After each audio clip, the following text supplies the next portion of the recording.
The state of America. That's a good question. I believe the state of America, where we are today, is that we are challenged with our morality and our moral compass. Now, it would be ludicrous for me to sit here and assume that the presidential elections that are coming up with Vice President Kamala Harris and our former President Donald Trump, that this is the basis of the imbalance of our moral society. No, this moral imbalance has started many, many years ago, and that America moral compass has been off kilter for a very long time. What do I think about the presidential elections for 2024? I have a prophetic prediction as it relates to the presidential elections for 2024. I perceive that Donald Trump will win the presidential election, and that Kamala Harris is being used as a pawn like on a chessboard, that the game of politics is not checkers, that this is chess. I believe that she will lose, and Hillary Rodham Clinton will position herself to run to become president in the 2028 presidential elections. I believe that Kamala Harris is just used as a front woman, but Hillary Clinton will run to be the first woman president of the United States. The reason I believe this is because for the Clinton dynasty, they would be the first family that have had the husband and wife team to be presidents of the United States.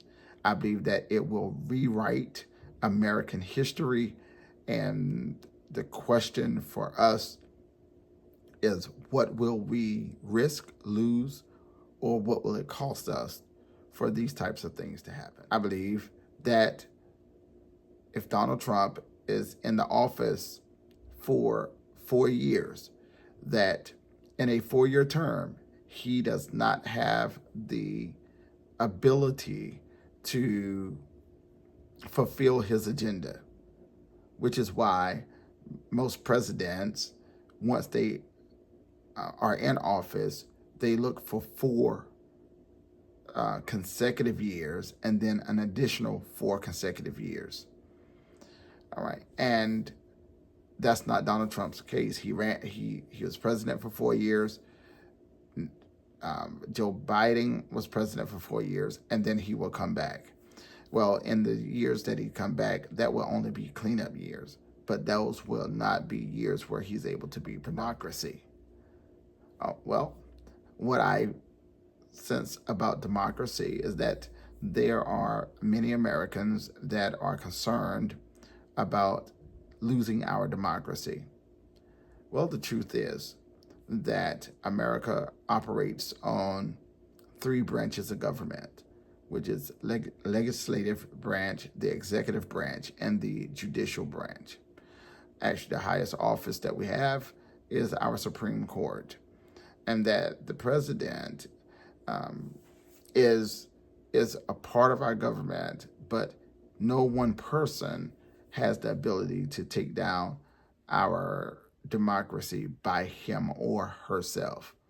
That our government has checks and balances to help us not have these types of outbreaks within our government. And so I think that American citizens should consider, what does it mean for us to be a democratic republic? Before we have a conversation about democracy, making sure that everyone understands what a republic is and a democratic republic. So for those that have forgotten that when we were taught the Pledge of Allegiance, It goes like this: I pledge allegiance to the flag of the United States of America and to the republic for which it stands. Pledge of Allegiance does not say and to the democracy for which it stands. It says and to the republic for which it stands. And so I think it is important for us to consider, what does it mean to be a republic nation or a democratic republic nation, because that is extremely necessary for us to not be moved by the games of politics and the marketing of politics, that we must keep our pulse to the ground. Am I against women in leadership? Absolutely not. I believe that the day will come that America will be led by a woman, but I do not believe that the day is now. I believe that the day is coming. Why? Because if you remember Shirley Chisholm was a African-American woman who was running to become president of this country. So I believe that the day is coming. I just don't believe that the day is now. Is Kamala Harris black? Well, the only thing I would say is in 2017, she was sworn in by Joe Biden as the first American Indian senator in 2017.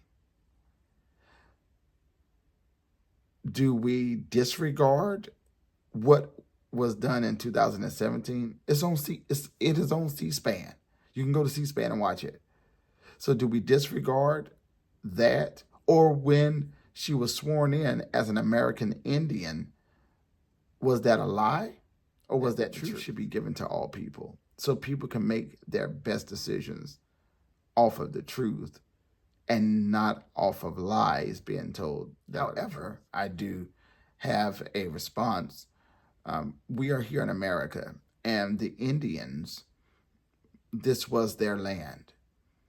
And what I was taught about Thanksgiving, that now today, Thanksgiving is one of those things where families get together. But the truth about Thanksgiving is that I was taught in American history that Thanksgiving was this meal that the colonizers and the Indians had together. And what I would say, since Vice President Kamala Harris has Indian heritage, I think it would be befitting that there would be attention given to the Indians that still live on reservations in this country. As a culture and as a people have been monopolized and they have been robbed. Where do we go from here? I think that where we go from here will be a time for people to really harness what they believe. What is it that they trust in? Where is it that they believe that we should be going? And I believe that every person needs a conviction. Not a conviction as in felony conviction or a judicial conviction. I'm talking about an internal, personal conviction that they need to believe something. And that I believe conversations about morality and ethics need to be instituted within our communities and our conversations amongst families, so that we can reharness what is right and what is wrong. I believe any nation that is living out liberalism without any restraint is headed for destruction. Because human beings need rules, human beings need government, human beings need restrictions in order to cohabitate and coexist. I believe without that, what happens is that human beings will be positioned for self-destruction. The danger of the self-destruction is because when a human being has no restrictions, have no limitations, human beings drive to see who's the most dominant. And I believe without us having any restraint, the danger and the fear is that we will end up with slavery in a modern time that has been legalized if there are no restrictions and there are no restrictions. How do I feel about immigration? Well, I do a lot of mission work, faith work, community work around the world. And every country that I enter in and I work with, whether it's people in faith community, business leaders, politicians, the communities that I work with, every country that I get to, I must follow the rules of that country. I must obey the laws of the land as a foreigner in that country. I think as a byproduct of the imbalances that are here in America, that many people judge foreigners, and we're not talking about good citizens, we're talking about bad people, that they judge them on how they want to be treated.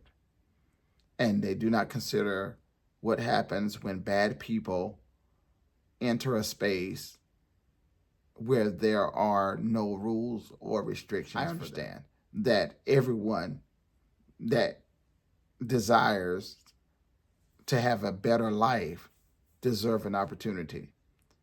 However, I believe that if that is true, for everyone to be granted an opportunity, then the laws of that land or that nation, the same laws that I have to abide by when I'm traveling, though the laws of that nation or that land, then they must abide by those laws and those and of that land. Yes, we should have border control. The reason that we should have border control is because everyone that enters your country should be policed by the rules that govern people entering your country.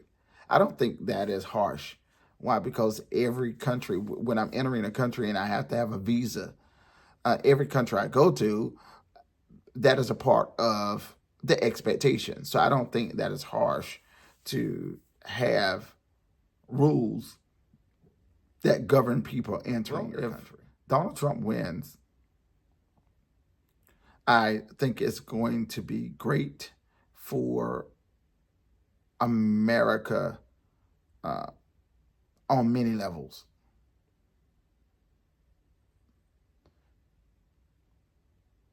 Well, I don't really want to talk about all those levels at this moment, but I think it'll be great for America on many levels. I will say this, that we have real threats out here, and America has not always done the best thing, and we do have enemies. And I don't think it would be appropriate for any American citizen to be so ingrained by their own political disposition that they ignore that we have real threats and we have real enemies. And my greater concern is about our Army or our service members today. There are many service members that I served through their transitions of retirement that often say the military that's today is not the military that was.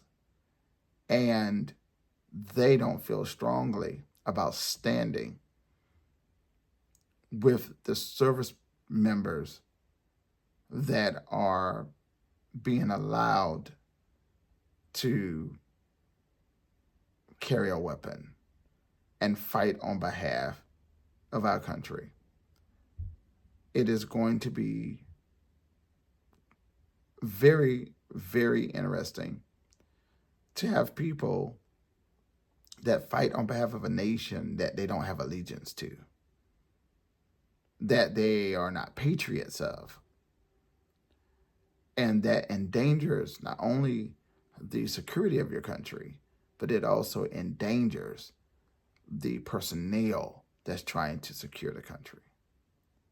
So my prayers are for my country often, because this is a huge concern as we are observing the changes that are in America. Well, the last thing I will say is we are in a interesting season, and the rise of the woman is going to happen, but I do not think it is now. That America will turn, but is it for the good or for the bad? I think we just need to hold on to our seatbelts. Because as long as we are in trillions of dollars of debt, regardless of what's happening politically, as long as we're in trillions of dollars of debt, we are in trouble. So thanks for your time.